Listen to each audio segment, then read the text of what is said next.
আসসালামু আলাইকুম। ইএম স্টাডির পক্ষ থেকে আপনাদের সবাইকে স্বাগতম। কিছুক্ষণ আগে আমি একটা ক্লাসে বাউল নিয়ে আলোচনা করেছিলাম।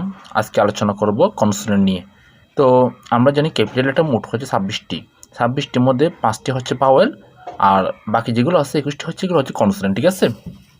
এখন কনসোনেন্ট কাকে বলে এবং কনসোনেন্ট কত প্রকার কী কী করে জানবো, ঠিক আছে? কনসোনেন্ট হচ্ছে যে সকল বর্ণ বাওয়েল বা স্বরবর্ণের সাহায্যে ছাড়া স্বাধীনভাবে উচ্চারিত হতে পারে না তাদেরকে কনসোনেন্ট বলা হয়। আর ওদেরকে বাওয়েল পড়েছে, কিন্তু বাওয়েল হয়তো স্বাধীনভাবে উচ্চারিত হতে পারে, কিন্তু এরা স্বাধীনভাবে উচ্চারিত হতে পারে না, এদেরকে অন্য সাহায্যে নিতে হয়। তাদেরকে কী বলা হয়? কনসোনেন্ট বলা হয়।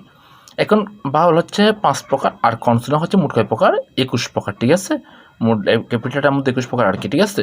এখন দেখেন আমরা যদি বাউল পড়ছিলাম যে এ ই আই ইউ ইউ, এগুলো হচ্ছে বাউল। এখন কনসোনেন্ট হচ্ছে এগুলো বাদে যে ক্যাপিটালটা যেগুলো আছে এগুলো হচ্ছে কনসোনেন্ট, ঠিক আছে? দেখেন তাইলে যেমন B C D F G H J K L M N P Q R S T V W X Y Z, এগুলো হচ্ছে মূলত কি কনসোনেন্ট। আশা করি বুঝছেন আপনি। আসসালামু আলাইকুম ওয়া রাহমাতুল্লাহ।